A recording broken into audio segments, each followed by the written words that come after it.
Hello everybody and welcome back to the channel. Today's video I'm getting back to work on my Civic. Some of you may already know if you watched the previous videos that I just got the car painted and I haven't had a chance to get the air conditioning working yet. So the air conditioning never would keep up really good anyway, so I had this keen idea that I would do an AC tuck kit. I started looking around and DC5 Creations has this nice tuck kit that has a much larger condenser. And I think the larger condenser is what this car needs, and just has a side benefit of I took the AC and it makes it look a lot cleaner. So I've been working on it already. I probably should have started this video earlier, but I was so excited. I do this same thing all the time, and I've got some of the harder things done that I wasn't sure about. I wouldn't have felt comfortable videoing anyway, so I didn't take a picture. I can't show you what it looked like before, but I'm gonna show you. I'm gonna walk over here and show you the parts I took off. I'll add a picture somewhere up here. I add a picture of what the engine bay looked like before with the stock air conditioning on it. So I had all the air conditioning stuff on it. I just never had it charged because I didn't want to waste time doing that when I wanted to clean up the bay with a tuck kit and get the bigger condenser with some fans on it and everything. So I'm gonna turn this camera around. Here's the stock condenser. You can see it's kind of small, almost half the size of the new one. That's the stock fan, kind of ugly. All these ugly lines, the dryer. So it just uglies the engine bay up. So this is just the progression. This is just the progression of cleaning it up, making it look nicer. So let me show you what all this kit has and what I've done so far. So here's the main thing. The condenser. See that there's the condenser. It's got a built-in dryer on the end of it. So this actually mounts to the core support on the front, and it's going to have two Spal 7-inch by 2-inch fans on it. I've ordered those. I didn't order those originally with the kit because I wanted to fit it in there and see if it needed a pusher fan or a puller fan. Turns out the puller fan is going to work fine.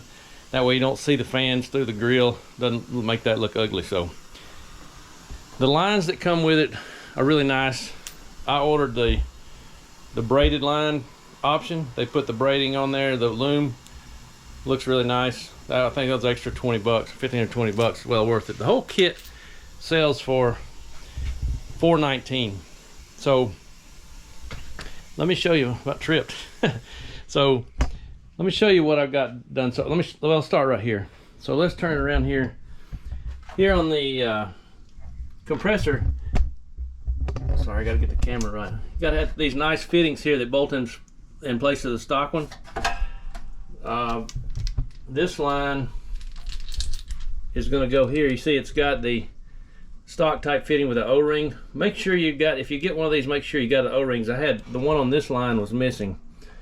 So this one goes here, and that's gonna go to the top of the condenser once I get that mounted. So I'm not to that point yet. This one's going to go here. I've got it draped around so far. So you got your low pressure port on that side. Okay, and then you go onto the firewall. They got another set of fittings that run straight this way. So this is where what I've already done so far. This is what I was most worried about. There's no instructions come with a kit. So there is a lot of pictures online. They've got like 100 pictures on their website, different cars and stuff, but none of them have the exact way I had to do mine.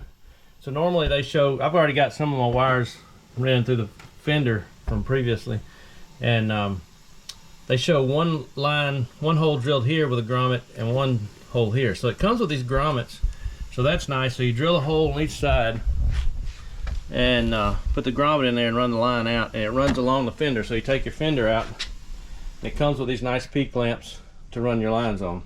So this is where I'm at so far. I've got to do a little trimming. The fuse box goes here. I have to do a little bit of trimming because it's barely touching here. So I'm going to trim a little bit of the plastic off the bottom. And I'm actually going to trim a little bit off this tab here and raise the fuse box up about 1/4 inch to make sure it's not rubbing or anything. Then the next thing I have to do, this is real close. The battery sits here. And I'm going to be making a bunch of changes clean this up even more, relocating the battery, doing this wiring harness. But this is just a step I'm doing because it's hot here in Alabama. So this, I had to trim. Let me set this down where I can point at it. This is the stock battery tray. There's usually a tab like this on this side. That comes right here. So everybody says you have to trim the battery tray a little bit. The previous kit didn't have this type of thing. You had to relocate your battery, but this new kit you don't have to. So what I did, I cut that piece off and it fits fine. And so instead of the hook that holds the battery down going here and hooking out that way, you just turn the hook that way and it'll hook right there on a little lip under there. So that's one of my next steps, is to get all these wires tied up and get that battery tray and the the fuse box back in place. So anyway, well, one more thing I'll show you that I can always turn this light on. So this line that comes out to the high pressure port comes out, it's tied along under here under the low pressure. So the low pressure port's right here. That kind of sucks because when I charge it, I'm gonna have to go through the fender to do it. It's not too terribly big deal. Then there's another fitting that comes in here to put the pressure switch that's usually in the condenser on the stock condenser. So it's going to go right here and wire in it, and then the next line will go and run to the condenser. So I'll get that mounted next, and I hadn't really routed this. I just got it stuck in there right now. So that's where I'm at so far.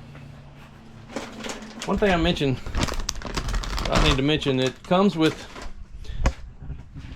these P-clamps to secure it to the inside of the fender. The fender's going to be fairly tight to that, but it should fit fine. It comes with 2 of these large ones and 2 small ones. So I got one here and one here, and zip tied there. So I've kind of pushed these lines to where they're not really in a tight bind.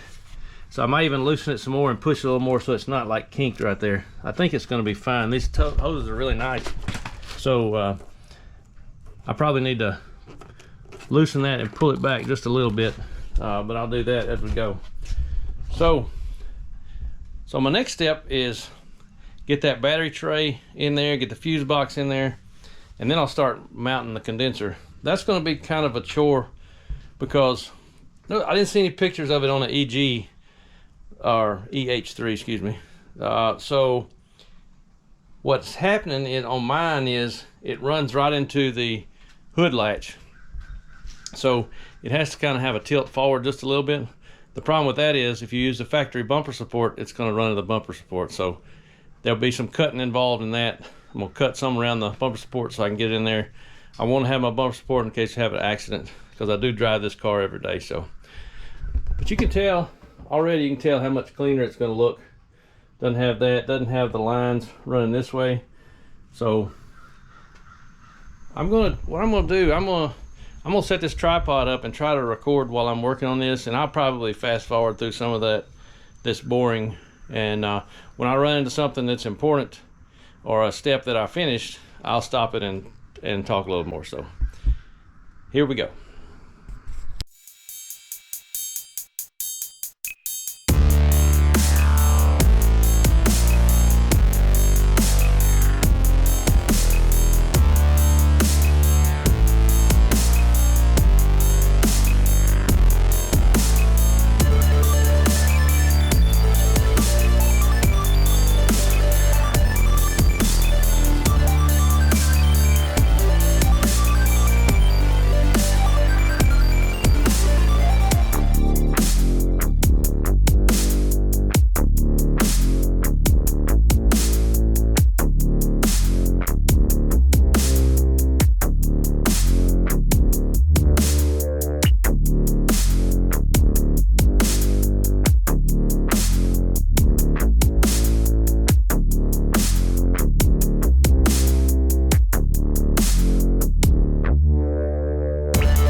Okay, so I got the fuse box and the battery in. Let's turn this camera around so you can see. So pretty much fits in there just like stock. The only thing I did different was I cut a little bit off the top of this bracket here and drilled a hole down lower that raised it up a little bit. Then I cut about 3/16 of an inch of a piece of part of the bottom side of the fuse holder that was kind of sharp edges, and that give it a little more clearance and no sharp edges that would puncture anything down there. There's plenty of room. The clearance is just right, so I'm pretty happy with that. So next, well, hopefully I can get this before I put this car back on the road. I can get all this battery wiring straightened out and make it look a lot nicer. Hadn't put the hold down on yet because I want to get it cleaned up and painted as well. So I'm gonna go ahead and skip over to mounting the pressure switch and running the line so I can get the condenser mounted. So hang tight. Okay, so the mounting of the pressure switch is pretty straightforward. You take it out of the condenser and it goes in like so. I'm going to turn it down so I can get the wiring out of the way. That's another thing I gotta do. The wiring is normally over there where the condenser and the relay and all is, but now it's over here. I got to redo all that wiring, resort it. So for now I'm going to tighten that one, and I'm going to put this line on here, leave it loose so I can get it oriented once I got the condenser on.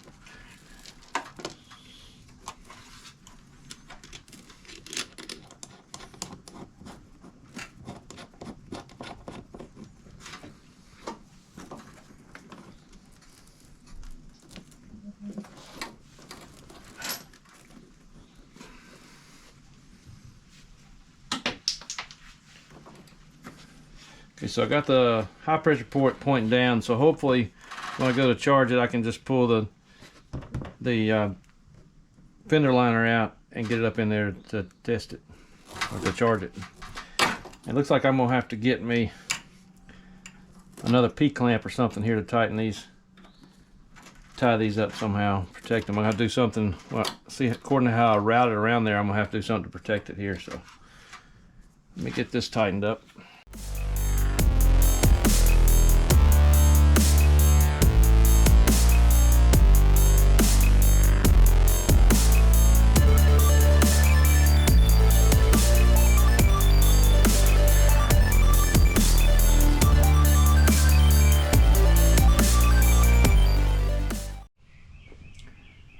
Okay, so now I'm on to the next step, which is putting the condenser on. Let me set this tripod down. Here I am laying on the floor, setting this up. So the condenser, like I said, has the built-in dryer. It's going to mount just like this, and it comes with these brackets. One will go here, and the other one is made more for, I think, EK or something, so it mounts this way. Well, that's not going to work on this one, unless, let's set it right here and see.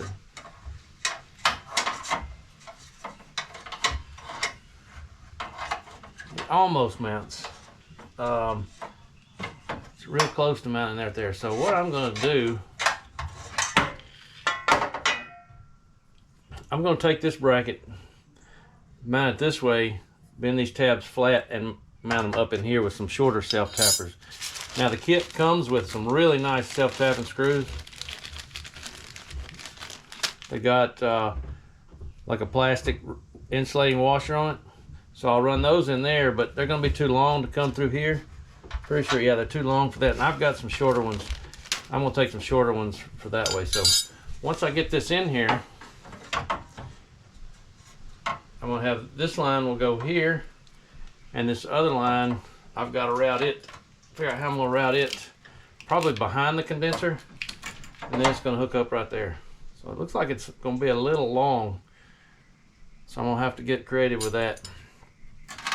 So anyway, let's get to it.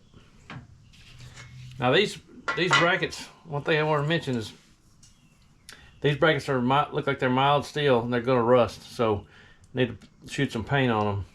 So I'm going to do that first, And actually, I tell you what, I'm going to fit it first, then take it off, because I got to modify this one. There's no such a pain if I'm going to go hammering on it. So what I think I'm going to do is I'm going to get this guy mounted right here. I'm just going to put it right in the middle with a nut and bolt there, and then I'll run the 2 self-tappers here. So let me round up some nuts and bolts, and we'll be right back.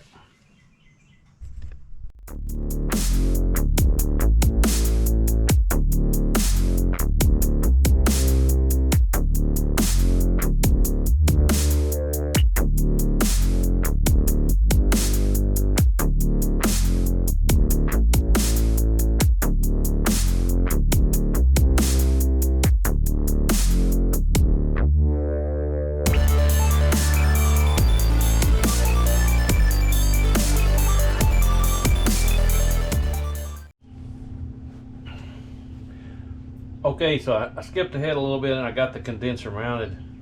Turns out this upper bracket does fit on the hood latch mount right here on one spot. It's a nightmare to get that bolt on, but I got it on there.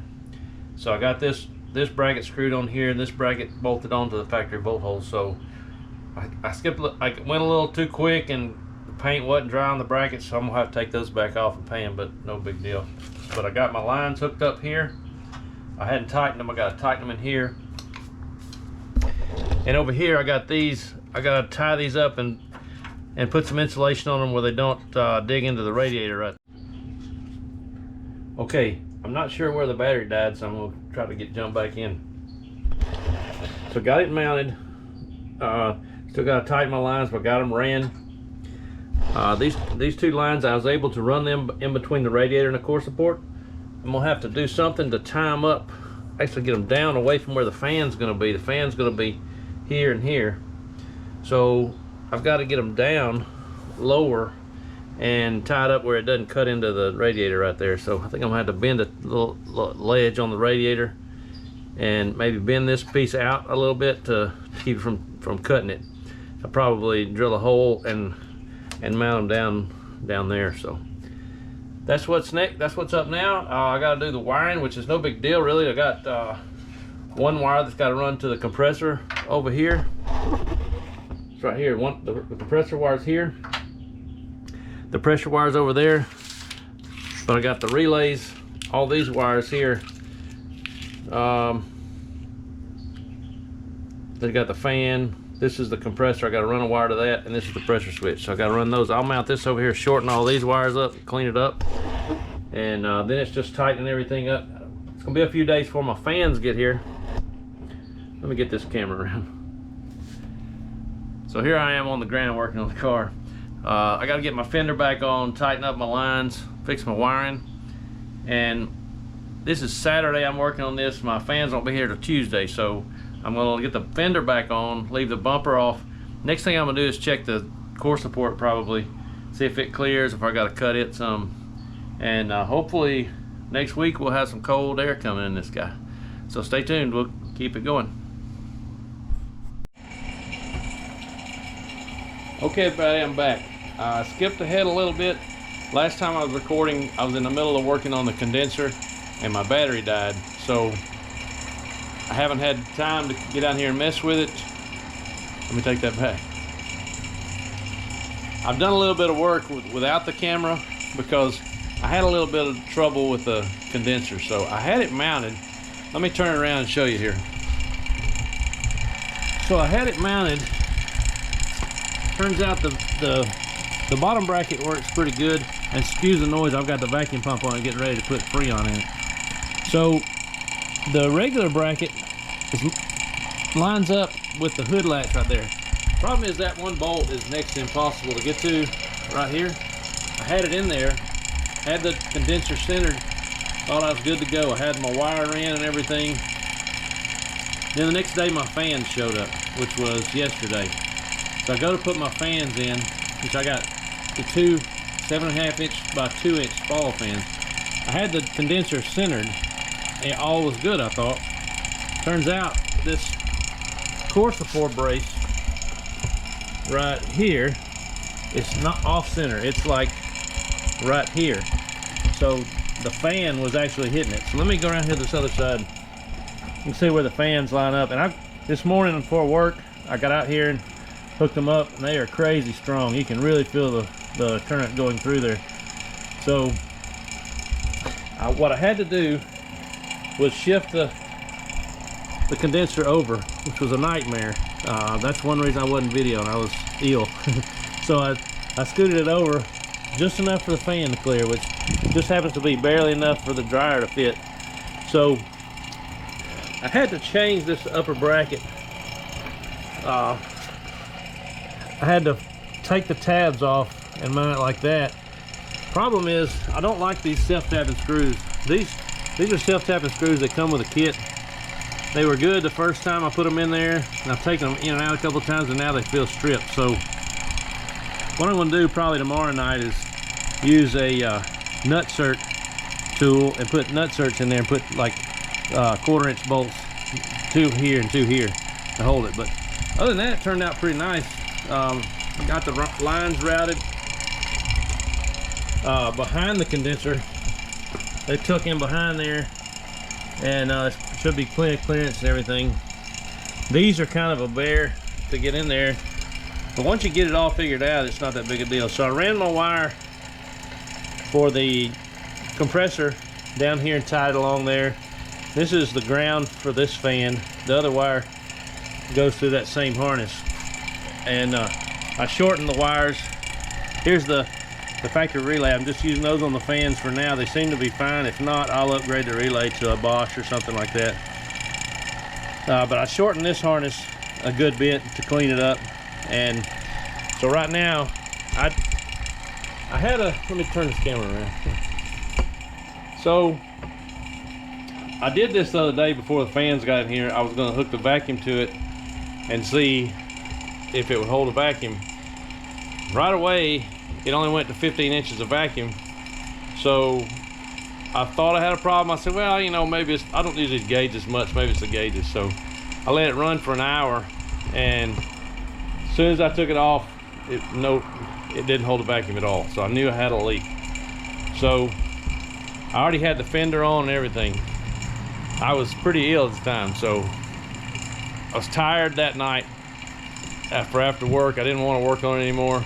So I went to bed and woke up the next morning ready to work on it again. So I came out here, took the side skirts off, took the fender off, as you can see. The reason being I can get to these connections. I took the battery out to get to the connections back there. So I checked every connection, made sure it had an O-ring, made sure they were tight, and I figured I couldn't find a problem. One of the ones on the firewall was a little loose, but I don't think it was, when I say a little loose, it was tight, but it wasn't mega tight. So I figured that really can't be it. And I was getting ready to go to work, and I had just enough time to hook the vacuum pump up to it just to try it. So I hooked it up. I decided I'd leave the fender off because the high pressure lines under here, it's kind of hard to get to. So hooked the vacuum pump up. I hooked the vacuum pump up, and again, 15 inches of vacuum, wouldn't hold vacuum. And I was just beat, and I turned around and looked, and I moved the lines with my foot, and one of the lines on the manifold wiggled back and forth. But shouldn't do that, it was loose. Every connection on the manifold was loose, and that was really the whole problem. So it turns out that was a pretty good thing to happen anyway, because if I'd have had it charged, I wouldn't have been able to move the condenser when I put the fans on. So it worked out to the good. So right now it's holding steady, 30 inches of vacuum. So I'm gonna turn this vacuum pump off here in a minute, close the valves, turn the vacuum pump off for a minute, let it sit for another 30 minutes and see if it holds a vacuum. If it does, I'm gonna go ahead and put the Freon in. So here's how it turned out. You can see much cleaner in the engine bay. Still got more work I want to do. This is just one of the major steps. Got all those lines from out of there. No dryer over here anymore. this is a major area of wiring I gotta change. I'm gonna change the engine harness and all, but that's for another day. So the condenser turned out pretty good. I gotta redo those screws with some nut certs, hopefully tomorrow night. Oh, one more thing, the bumper support. I want to keep my bumper support. A lot of guys don't even use it, but I want the extra protection. So the only problem with that is the condenser is a little too far forward and was coming in contact with it, maybe about 3/4 of an inch. So I came in here on the back and cut out about 1 inch of the back of it and just welded in these supports to make sure it had clearance and was plenty strong. And that fits fine. I've already test fitted. It's good to go. So trying to think of anything else I need to talk about on here. Should be good to go. I'm gonna get this vacuum done. Hopefully put some Freon in here and have cold AC before the end of the night. So be right back.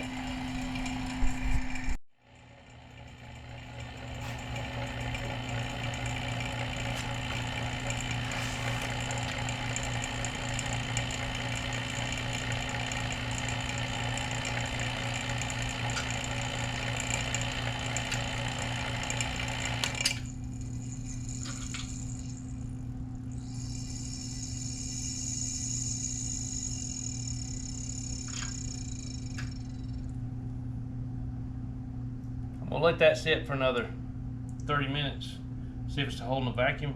If so, I'm going to run it another hour, and then I'll put Freon in.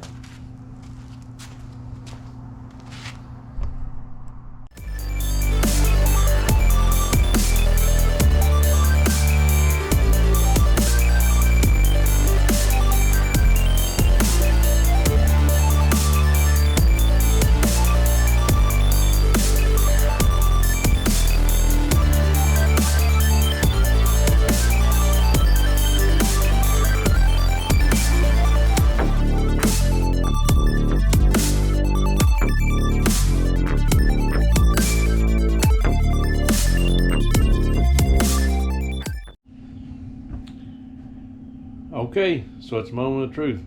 Hey, spoiler alert, I've already looked, but I'm gonna act like I didn't. So we're checking to see. I've let it sit for 30 minutes after running about a 30-45 minute vacuum. Was at 30 inches of vacuum. We're gonna see if it held that 30 inches of vacuum. So let's go down here and look. Boom, held firm at 30.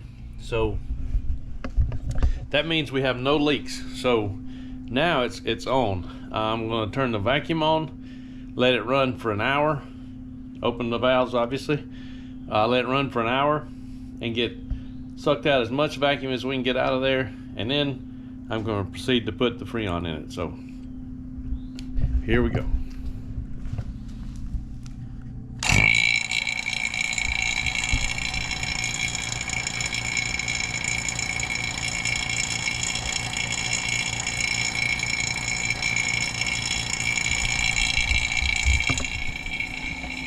All right, we're gonna let it do what it does, and we'll see you back in an hour.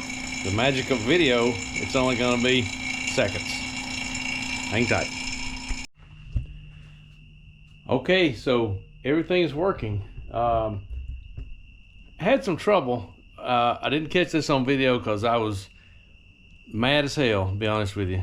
I couldn't get the thing to take Freon to save my life. I didn't know what was going on. Called a friend of mine, actually a coworker's dad is a genius with air conditioning stuff, so he helped me out and gave me some ideas. The gauge set was bad, so I went to Harbor Freight, bought a new gauge set. I wasn't going to do it tonight because I was kind of tired, but I couldn't stand it, so I got here and started messing with it, pulled the vacuum fine, and took the Freon like a champ. So it's all working fine now. I got cold AC, and I'm ready to put it back again. So it's dark out here. It's about 8:45, past my bedtime for sure. So Now all I gotta do, the plan is tomorrow in the morning before I go to work. It's Friday, and the plan is to get up early in the morning, get the car back together, and drive it to work tomorrow and see how it does. But so far so good. Really pleased with it. It looks incredible, and it's cold AC. That's just all I need to know.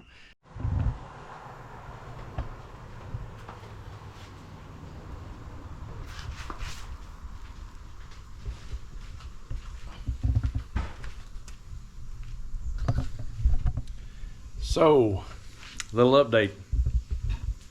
So last part of the video, I thought it was going to be my conclusion. I was drawing a vacuum, was getting ready to charge the system.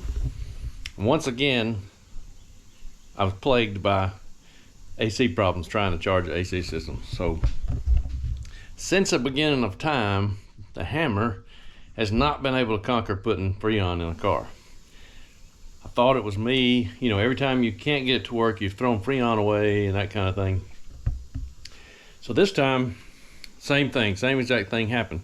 And I took it to my buddy at work, dad, and he had no problem doing it. So something's up. So I called him. I said, look, this time I'm not giving up. I'm going to figure this out, but I need your help. So we got to talking about it, and vacuum was good, but it wouldn't take Freon. It's like it took a little bit, never turned the compressor on. I manually turned the compressor on with a wire, jumped to the battery. It just wouldn't take Freon. So he said, sounds to him like the gauges aren't, the pin that you screw down on the quick disconnects is not pushing in the Schrader valve. I said, well, hey, I'm game. Let's try a new set of gauges. So I went and bought gauges. This set right here. Bought this set from Harbor Freight. It was only like $65, and I had a 25% off discount code. So I said, let's go ahead and do it. So the adventure continues. I thought that was it. So I hooked them up. It took Freon like a champ. Question is, with this AC tuck, I'm not certain how much Freon it takes. The stock system takes 16 to 19 ounces. Me not being super educated on the AC stuff, I said, well, let me do a search and search some pressures versus ambient temperature. I did that. I just found something on Google and started doing that. So I started putting Freon in it. It was blowing cold, doing pretty good. Got 2 cans in there, and the pressures weren't in the range where this chart I had, it wasn't for Honda. So there you go. So I ended up putting a whole nother can in it. It was still working fine. I thought I was done. I thought I was super smart. And next day I go to leave from work, and I hit the button. I hear the AC compressor come on. It's cool. And a few miles down the road, I'm starting feeling, I was like, well, it's not very cold. Maybe I got too much Freon in it. You know, I'm like, so all day at work I'm going through, I got too much Freon in it. So another thing I didn't do is I didn't bleed off the air when I first can in. So I said, well, regardless, I need to evacuate it out again and do the vacuum again and start over with 2 fresh cans. So last night I went and got 2 fresh cans and came out here and started it again. Vacuum was great. I went and cut the grass while I sat there collecting the vacuum, and lo and behold, it takes some Freon, but the compressor won't come on. And it took me, and I went ahead and jumped a wire to turn the compressor on. It took some Freon. It started taking a little bit, but I couldn't get the compressor to come on by itself. And I fiddled with this for a while, almost through a whole can before I realized the fans aren't on. So I stopped what I'm doing, turned the car off, closed all the valves and everything. The fans, I was kind of concerned about them being too much for the stock relay and fuse, so it did blow a fuse, and that's why the compressor wasn't coming on. So I'm going to have to put a relay on the fans to fix that, but it ran long enough for me to go ahead and get it charged. So I put a fuse in it. It took the Freon, no problem. I ended up putting right at 19 ounces in it. I put it on a scale, and it's blowing good and cold now. So I'm excited. So there it is. Okay, so anyway, super proud of myself. First time I've actually conquered AC. Told my wife that's the final frontier. I've done everything to a car, been able to do anything you can do to a car, rebuild the whole thing. I've even painted some things, not too great, but good enough. AC has always been my Achilles heel, hadn't been able to do it. And it turns out it was those damn gauges. I threw those things away and never looked back. So now I got my new gauge set. It works perfect. Not sure the exact problem. I didn't get investigated too much. I tried to measure those couplings and where the pin goes in there to hit the trailer valve. They kind of look the same, but my next step was to tear them apart, cut it apart and look and see what's going on. But finally I said, screw it, I just get the new gauges and they work, so I'm good with that. So anyway, there it is. We'll get one more look at it. A lot cleaner. You can see the fans, there's not near as much junk up there. Next project is going to be to tuck the fuel filter, get that out of sight and get it off the firewall. And I still got to get my paint sorted out on the firewall and the spot over here. And then next will be wiring. So hope you enjoyed the video. Make sure you like, share, subscribe, hit that notification bell, and we'll see you next time.